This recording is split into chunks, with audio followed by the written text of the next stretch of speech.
Hello, আসসালামু আলাইকুম। আপনারা সবাই কেমন আছেন? সবাইকে রমজান মোবারকের শুভেচ্ছা। আর আমি আজকে ঘুম থেকে উইঠা একেরে তারাবি নামাজের আগ পর্যন্ত আমি কি কাজ করছি সবই আপনাদেরকে একটু একটু কইরা সব দেখাবো। সব তো আর তুল্যা ধরা হয় না, পারি না। আমি একা একা ভিডিও করি। ঘুম থেকে উঠেই আমি সেলাই কাজে বসছি আর কি। সেলাই মেশিনে বসছি, পরে সেলাই মেশিনটা গেছে গা নষ্ট হইয়া। একটা কাপড় বানানোর পরে গেছে গা নষ্ট হইয়া। তারপর আগেটাকে তো খুললা টুল্লা সব ধুইয়া উঠে গেছি গা। মেশিন নষ্ট হইলো, অনেক মন খারাপ হয়, অনেক রাগ উঠে আর কি। দেখেন হেরা ভিডিও মোবাইল টিপে ভিডিও সিডিও দেখতেছে। আর এটা আমার চাচাতো ভাইয়ের মেয়েরা এনে এসে মোবাইল টিপতেছে, পরে ঝাড়ু দিতেছে আর কি। হঠাৎ করে মনে হয়েছে এই মাছ তো ভিজাই নাই, আর মাছ তো ভিজতে দেরি হয়।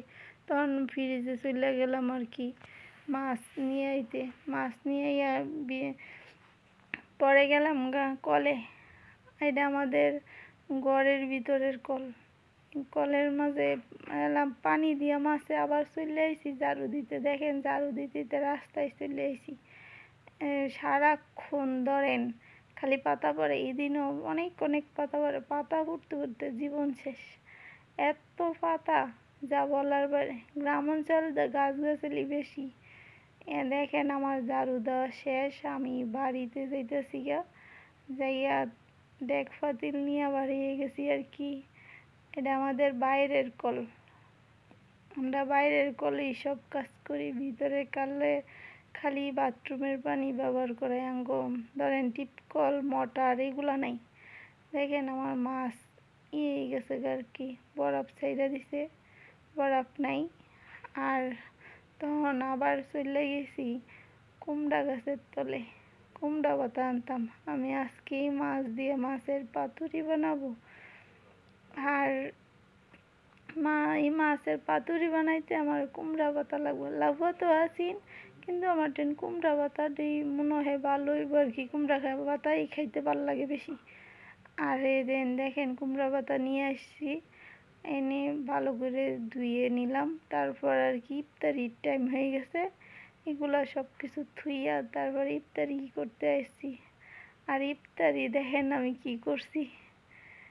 একটা ডিম, শুটকির ভর্তা, আর কতগুলা মরিচ ভাজা নিছি আর কি। মরিচ ভাজা নিছি, শুকনা মরিচ। এই আর কি ইফতারি আমি তাই এগুলোই খাইলাম আর কি। খাওয়ার পর পরে গেছি গা নামাজ পড়তে। নামাজ পড়ে আসা আমি এখন এই মাছগুলো আগেই মাইখা থুয়ে গেছি আর কি। আর নামাজ পড়তে গেছি গা। নামাজ পড়ে আসা দেখেন আমি এই মাছের পাতুরি বানানোর জন্য এসে পড়ছি।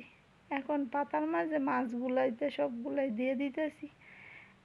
বলা দিছি, পরে দেখা যাইতেছে খুলে যাইতেছে। পরে সুতা দিয়ে বাঁধছি, কিন্তু সুতাগুলাই দেখা যাইতেছে না। তারপর আমি এনে অল্প পরিমাণ পানি দিয়ে দিলাম। মাছগুলো তো সিদ্ধ হইতে হইব। আমি মাছগুলো বসাই দিয়ে আবার তারাবির নামাজ পড়তে গেছি গিয়া। এসার নামাজ পড়ে তারাবির নামাজ ফাঁকে ফাঁকে এসে নাড়াচাড়া করছি আর কি। তারপর দেখেন আমার মাছগুলো হইয়া গেছে। মাছের পাতুরি দেখেন হইয়া গেছে। এইগুলা বলে মাছের পাতুরি। আমি এইগুলা কোনো সময় খাই নাই, আজকে ফার্স্ট খামো আর কি। কিন্তু আমার এক আপুর ভিডিও দেখে আমি বানাইছি, কিন্তু এগুলো আমার সরিষা ছিল না, আর কাঁচামরিচও ছিল না।